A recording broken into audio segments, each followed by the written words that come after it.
Assalamualaikum warahmatullahi wabarakatuh.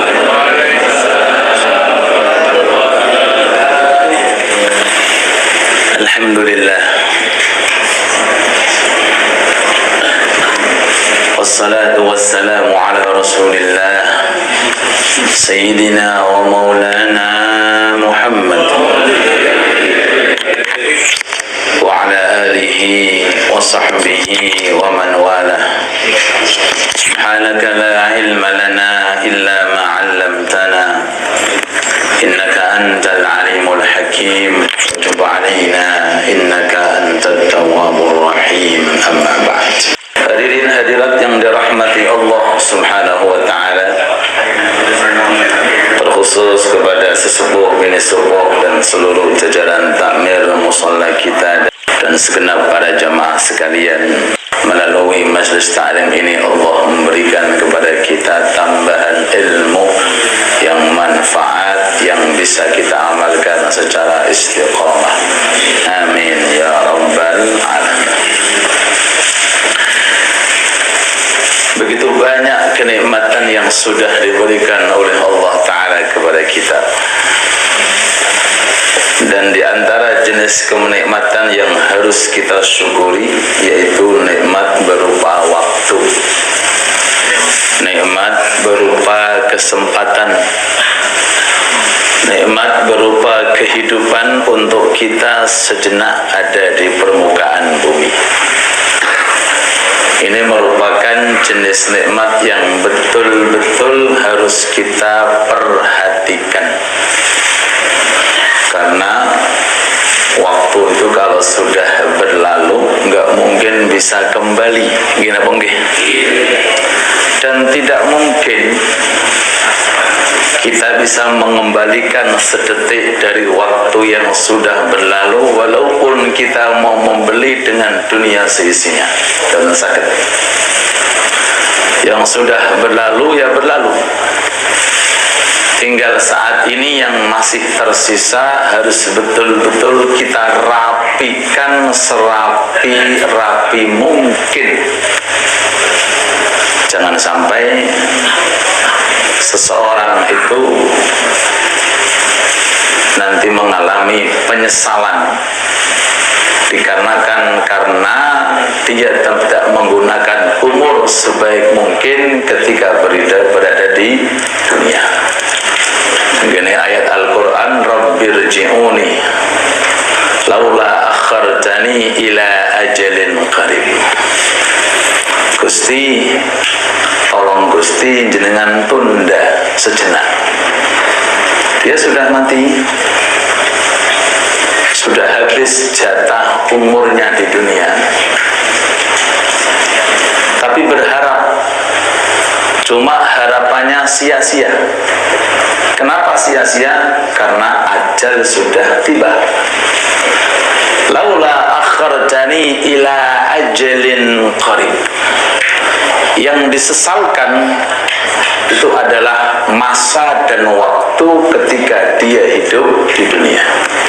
Ila ajalin qarib, waktu nggak panjang-panjang ya Allah, sedikit aja, qarib, sedikit aja. Untuk apa? Fa'asaddaqa wa akum minas salihin, agar aku termasuk orang yang ahli sedekah dan aku termasuk golongan orang yang kumpul dengan orang-orang yang soleh.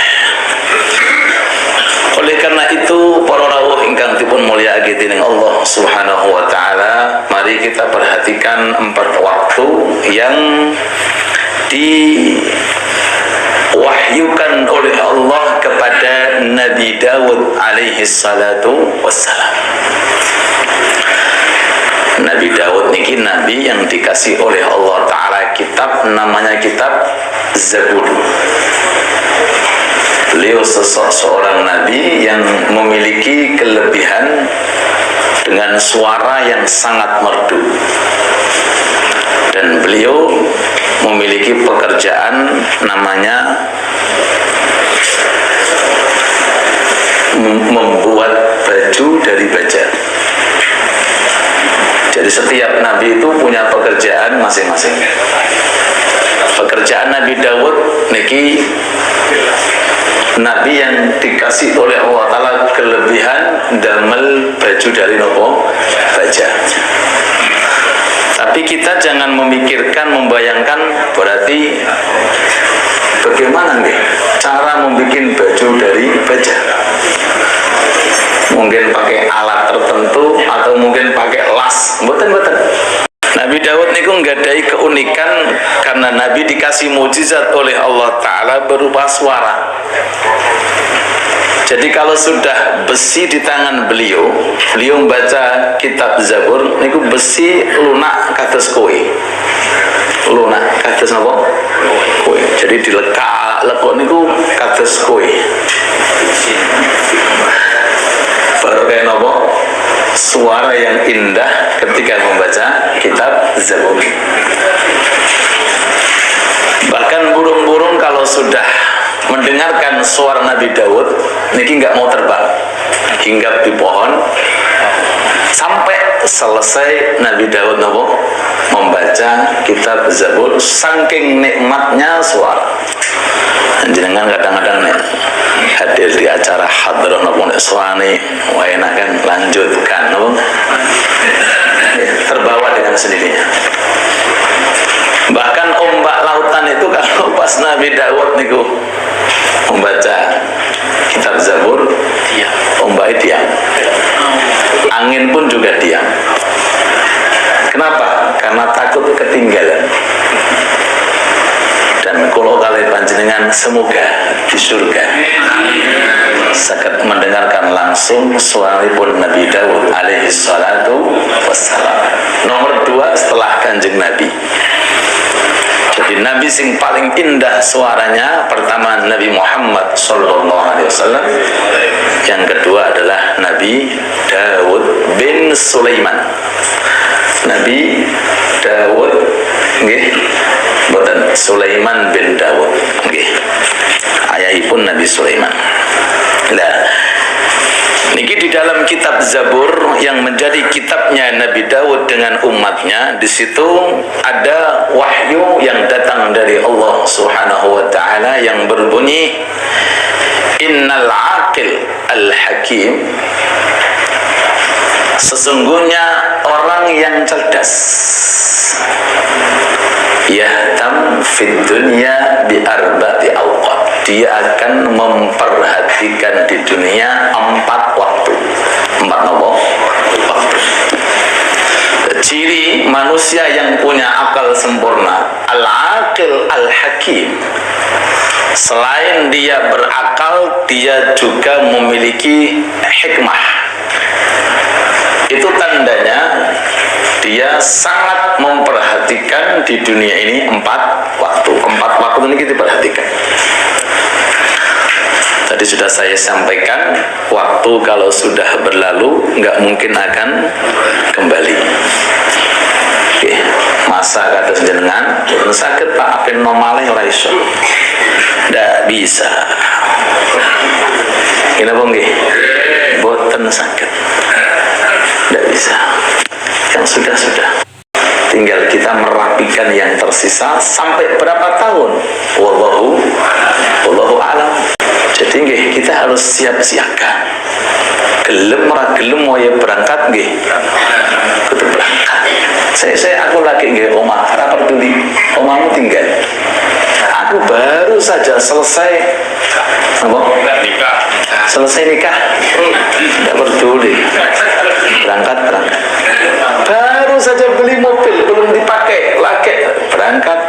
Niku kalau sudah kembali kepada urusan aja. Makanya harus lebih betul-betul dirapikan. Yang sudah berlalu sudah selesai urusannya. Amal di dalamnya ada yang buruk atau ada yang tidak buruk, itu sudah kita lalui. Tapi mudah-mudahan semuanya baik, amin. Yang buruk diampuni oleh Allah Subhanahu wa taala. Nah, malam ini umur kita, besok Allahu a'lam, kita nggak tahu. Tapi mudah-mudahan tetap panjang umur berkah.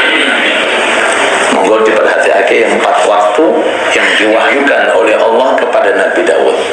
Sa'atun yunaji fiha rabbah, hei nabiku, kamu harus memiliki waktu di mana waktu itu kau gunakan untuk khulwah kepada Allah. Faham makna khulwah? Jangan ada yang ikut masuk ke dalam kecuali dirimu dengan Allah. Khulwah, menyepi, menyendiri. Bojo tidak masuk, anak tidak masuk, tetangga tidak masuk, antara kita dengan Allah harus terjadwal. Namanya pun khulwah, menyendiri. Kapan? Monggo jenengan saged kapan? Bebas. Mau pagi, mau siang, mau sore, mau malam, bebas. Cuma di antara waktu sing paling nyaman, paling indah, paling nikmat, barokah kata pahala dilipat gandakan oleh Allah sebelum fajar, walaupun 2 jam. Walaupun apa? Gak walaupun itu.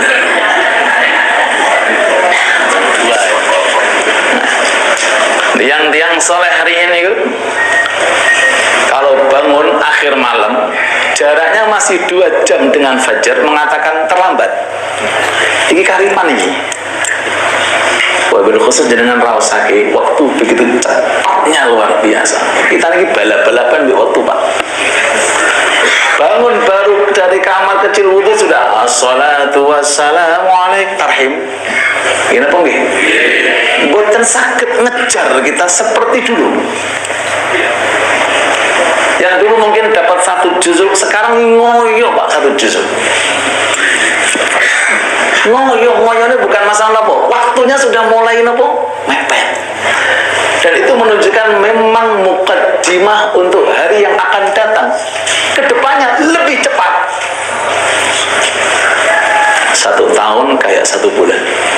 1 bulan kayak 1 minggu. 1 minggu kayak 1 hari. 1 hari kayak 1 jam. 1 jam kayak kapas dibakar. Itu kedepannya loh. Loh nggih, mungkin jenengan lebih paham, lebih ngraosake. Kula piyambak niku nek ngaji kalih pare pondok. Sak jam niku biasanya angsal 3 kitab, 4 kitab. Sama iki 2 kitab wis ngoyo. Kedisian waktu. Karena waktu terlalu nopo? Cepat. Nek gawe ibadah, nek gawe nonton bola gak kroso. Nek gawe nonton sinetron gak kroso. Damel ibadah niki lho, terasa begitu cepat, luar biasa. Nah, jenengan kalau kedah nanggaki napa? Apa nanggaki niku? Wasari cepet-cepet, jangan nunda-nunda. Ini pertama, saatun yunaji fiha rabbah. Kula kalian panjenengan harus ada jadwal khusus semedi kalian Allah. Berkhulwah kalian Allah, lockdown semua urusan-urusan dunia, kita fokus menghadap kepada Allah. Kapan waktunya? Tadi saya sampaikan sebelum fajar, walaupun tenane nih 2 jam. Walaupun cukup digunakan 2 rakaat, walaupun cukup 2 rakaat sudah untung. Pikir sing. Makanya ulama-ulama ahli tasawuf mengatakan ma'uliyat liwaliyin wilayatun illa indas sahar. Allah niku nek badhe ngangkat wali niku nunggu waktu sahar. Kalau no Pak Wali diangkat waktu pagi enggak. Waktu siang gitu. Kebanyakan rata-rata kekasih Allah diangkat oleh Allah Ta'ala niku datangnya waktunya sebelum fajar illa indas sahar. Monggo kita menjemput, kita siapkan, kita kondisikan, walaupun hanya mampu 2 rakaat. Raka'atani fi jawfil lail kanzun min kunuzil bir. 2 rakaat sebelum fajar adalah gudangi kesainan. Kanzun, harta karun. Dan jenengan mungkin sudah sakit ngerawasake antara jenengan waktu pas saged bangun, kemudian waktu pas karipan niku krasa Pak, tenggene awak niku krasa. Jenengan sakit bangun sebelum fajar walaupun 2 rakaat niku kehidupan setelahnya paginya niku subhanallah hati ini tenang bahasanya niku plong. Tapi nek sampai kadang-kadang niku apa kariban niku nek sudah terbiasa tahajud rasane kepegel kabeh. Kebalikan kali tiang-tiang sing mboten saged atau tidak saged ngraosake kelezatan ketika bermunajat kepada Allah. Sebagian alim mengatakan uskut yadi uskut. Kalau ada ayam keluruk kon meneng aja keluruk sih, aku belum selesai munajat. Nah, ayam keluruk kan berarti menunjukkan apa? Fajar tiba. Kalau sudah ayam itu mengkokok, itu biasanya mendekati fajar. Nah, ini ada orang alim itu seakan-akan mengatakan uskut yadik menengo. Nah, itu sampean bisuo. Jangan keluruk, karena kalau kamu sudah keluruk mendekatkan waktu. Kalau sudah waktu fajar tiba, sudah habis waktu khulwahku dengan Allah Subhanahu wa Ta'ala. Mudah-mudahan niki wekdal saged dikondisikan. Amin ya. Dengan ngurusi dunia gak entek-entek lah. Ini apa nggih? Ora entek-entek. Karena entek dunia jenengan. Urung dapat semuanya sudah innalillahi wa inna ilaihi raji'un. Monggo kita jadwalkan ada waktu sejenak untuk kita datang kepada Allah membawa proposal. Membawa apa nih? Proposal isinya apa? Gusti nyuwun husnul khotimah, Gusti nyuwun kubulane terang, nggih Gusti tabligh akbar, ngono kan. Ini pertama, oke. Yang kedua, sa'atun yuhasib fiha nafsah. Jenis waktu yang kedua yang harus betul-betul diperhatikan sebagai tanda kecerdasan orang yang punya akal, dia harus punya jadwal menghisab dirinya. Faham menghisab napa? Apa menghisab niku? Metani. Bahasa Tiasin apa? Metani, jelimeti. Mengadakan introspeksi. Untuk siapa? Untuk dirinya. Yuhasib nafsah. Yang sama gini apa? Lebih seneng muhasabah wong liya daripada diri ini. Macem-macem tiang nih. Nek diurusi gak ono entek. Yang dulu yang dibahas tentang nasab, sekarang mulai ngrogoti masalah pondok pesantren. Santri dikena, kiai-kiai dihabisi.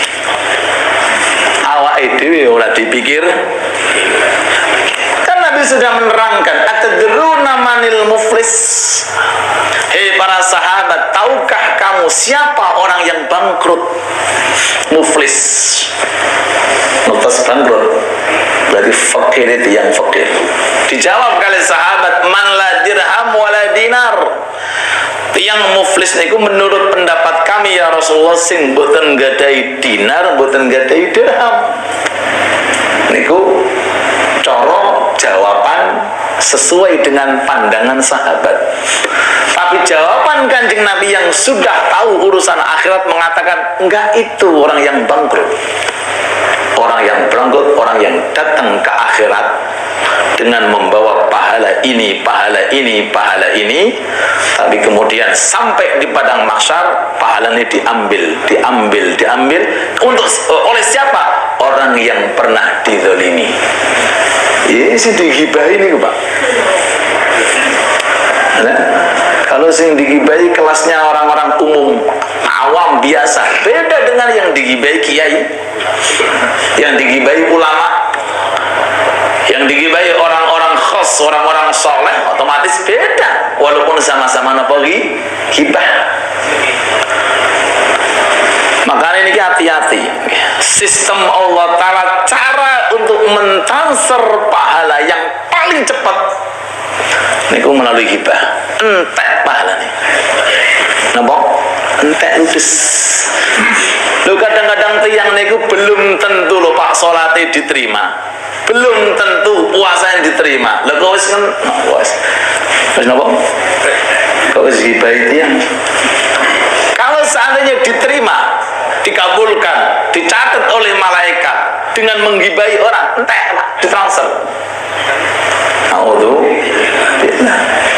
Sehingga ada orang-orang di sana yang belum pernah tahajud. Loh, kok tahajudnya kata Gusti? Dari mana? Transferan. Kan pernah kadang-kadang ngirimi sekian uang ke rekening pun ini. Pun cekam. Monggo daripada lanjut monggo sekian juta sedetik sudah sampai. Dan rekening itu bisa dibuka loh sampai. Ini urusan dunia Pak. Nah pengiran itu buatan tanggung-tanggung kalau sudah. Karena Imam Hasan Bisri di antara mengatakan kalau toh seandainya aku mau ghibahi bapakku, karena dia lebih berhak untuk mendapatkan pahalaku daripada orang lain. Kalau seandainya diperbolehkan. Dan kita di Indonesia ini, Masya Allah, ngurusi wong muslim piyambak.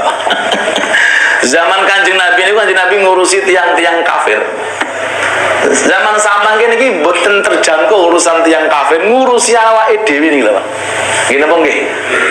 Naudzubillah, makanya kembali. Jangan tinggalkan majelis taklim agar kita ke depan itu bisa melangkah.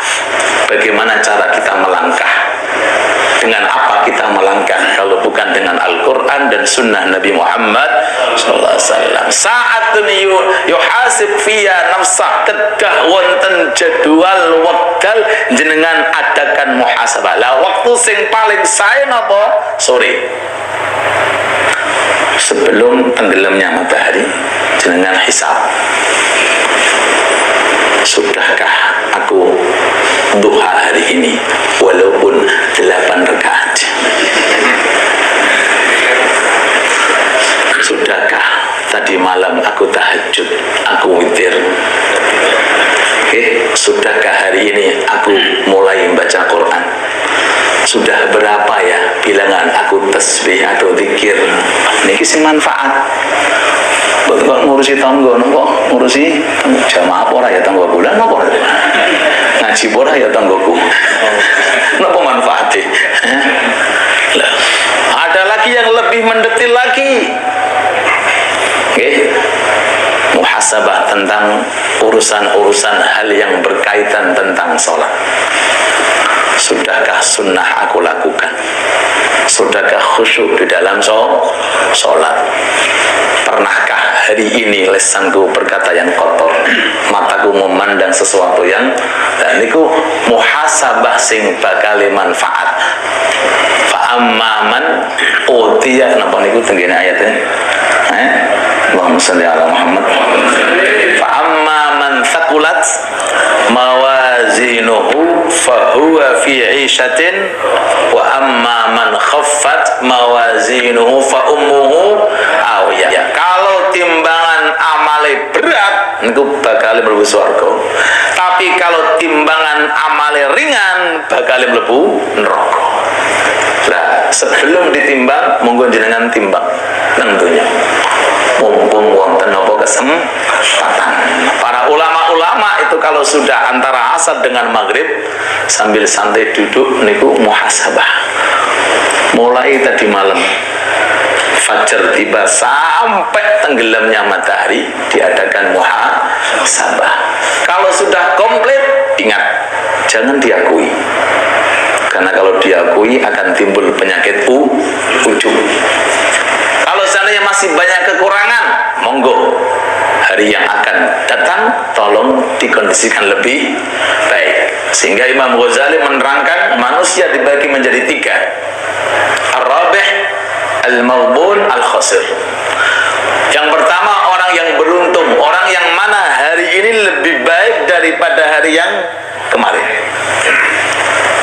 Tahu diri kita baik atau tidak, yang tahu diri kita, bukan orang lain. Yang kedua Mulangi tertipu. Hari ini sama seperti hari nopo kemarin, mboten wonten peningkatan. Yang ketiga, orang yang merugi hari ini lebih jelek daripada hari kemarin. Urusan dunia kula jenengan luwih hati-hati, Pak.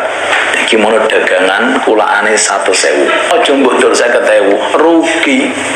Lho, urusan dunia pinter, urusan akhirat tolong lebih diperhatikan. Kerugian tentang urusan dunia memang rugi, tapi kerugian ini tidak ngefek ketika kita berada di alam barzah, nggak ngefek ketika kita berada di akhirat, karena selesai ketika ajal tiba, sudah selesai urusan dunia, kita mulai kehidupan baru abadi selama-lamanya, yaitu kehidupan di akhirat. Mudah-mudahan Allah berikan panjang umur, husnul khotimah, amin. Yang ketiga, saatun, waktu, usahakan untuk hadir majelis taklim supados kula kalih panjenengan saged mengetahui sejauh mana kekurangan di dalam diri kita. Masuk. Masuk mboten. Kula kalih panjenengan alhamdulillah diparingi istiqomah ngaji. Alhamdulillah. Nek jenengan niku datang malih berarti jenengan merasa kurang. Ini penggi. Berarti masih banyak hal-hal yang selama ini belum kita ketahui. Niku sifatnya ilmu kados dunya, kados duit, gak ono entek. Dan dua hal ini memang oleh Allah Ta'ala dikasih di dalamnya sifat selalu haus. Seperti halnya orang itu mencari dunia, ketika dia dapat sekian, maka dia ingin dapat lebih banyak. Gimana panggil? Lau anna libni adama wadiyan min dahabin ahabba ayyakun lahu wadiyan. Kalau ada anak Adam dikasih lembah isinya emas, pernah jangan ngatos di Indonesia lembah isinya emas? Jangan nggih podo kali kulo. Kalau seandainya wonten tiyang niki duwe kekayaan dikumpulkan lembah isinya emas, dia pengen punya 2 lembah isinya emas. Niku menungso. Dan itu sifatnya dunia. Tidak pernah kenyang urusan apa? Dunia. Punya 1 mobil, pengen duit 2. Sudah punya 2, pengen punya 3. Parkirnya ning ndi? Tunggu di parkirnya. Lenggih. Rumah sudah bagus-bagus. Oh, tonggo itu tingkat gempur rumahnya, saingan kali tonggo. Itu zaman-zaman ke. Ini urusan dunia. Begitu pula ilmu. Selama jenengan itu dikasih keistiqomahan oleh Allah, selama jenengan tidak akan mungkin mampu meninggalkan ilmu. Kenapa? Daya tariknya ilmu ini kuat. Daya tariknya ilmu kuat. Sinfani la yasba'an. Ada 2 golongan nggak mungkin pernah puas. Artinya selalu terus merasa kurang, kados yang ngorong. Haus. Talibu ilmin wa talibu mal. Pencari ilmu dan pencari dunia. Mudah-mudahan ilmu kita diberkahi oleh Allah. Lagi waktu yang ketiga, jenengan usahakan harus ada jadwal derek majelis taklim. Karena sebagian riwayat mengatakan tidak ada orang yang paling buruk dari kalangan Bani Adam ketemu dengan Allah melebihi buruknya orang yang bodoh tentang agama. Bodoh tentang agama. Ini paling buruk-buruknya orang ketemu kalian Allah. Tapi kalau tentang urusan dunia, walaupun penting, tapi bukan sepenting ilmu urusan apa? Agama. Jenengan kali kalau dikasih oleh Allah kelebihan tentang ilmu dunia, jenengan niatkan untuk khidmat kepada agama. Mudah-mudahan ilmu kita diberkahi oleh Allah. Yang terakhir, sa'atun yaltadh fiha bisyahwatihil halal. Ada jadwal di mana di waktu itu kita diperbolehkan untuk memanfaatkan hal-hal yang bersifat mubah. Bersifat apa? Ada waktu untuk makan, ada waktu untuk minum, ada waktu untuk tidur, ada waktu untuk bercengkrama kali istri, ada waktu untuk mancing ke wonten mancing mancing barang sing penting sing hal-hal yang halal yang mubah tujuannya apa refreshing terus refreshing ini penting. Nah cuma refreshing ini kalau panjenengan kali para ulama niku beda-beda Pak. Nek refreshing ini kali para ulama niku tinggu maca Quran ilang. Nek kalau kali panjenengan dereng ilang. Beda-beda. Memang Allah Ta'ala ngasih kepada manusia itu sistemnya beda-beda, tapi sangat dianjurkan kita bagaimana cara menghilangkan kejenuhan. Sering saya sampaikan, innallaha la yamallu hatta tamallu fa'malu ma tutiqun. Allah Ta'ala tidak akan jenuh kepada kita sebelum kita jenuh dengan ibadah. Maka kerjakanlah dari sekian amal ibadah yang mampu untuk kita kerjakan. Tujuannya apa? Supaya kita tidak mengalami yang namanya jenuh, sehingga ada istilah namanya relax, refreshing. Tujuannya apa? Agar nanti kita selesai itu kita dikasih kembali semangat oleh Allah Subhanahu wa Ta'ala. Ini adalah 4 waktu. Kalau ulangi, ada waktu untuk khalwah. Kapan waktunya di musim paling saya sebelum fajar. Ada waktu kita dianjurkan untuk mengadakan muhasabah, waktu yang paling saya sebelum maghrib. Ada waktu kita dianjurkan pula untuk mendalami ilmu agama, dan ada waktu kita bisa memanfaatkan untuk hal-hal yang mubah. Mudah-mudahan sekelumit apa yang kita terangkan bermanfaat untuk kita semuanya, dan mudah-mudahan Allah Ta'ala menjadikan kita orang-orang yang berilmu dan bisa mengamalkan ilmu secara istiqamah. Amin amin ya rabbal alamin.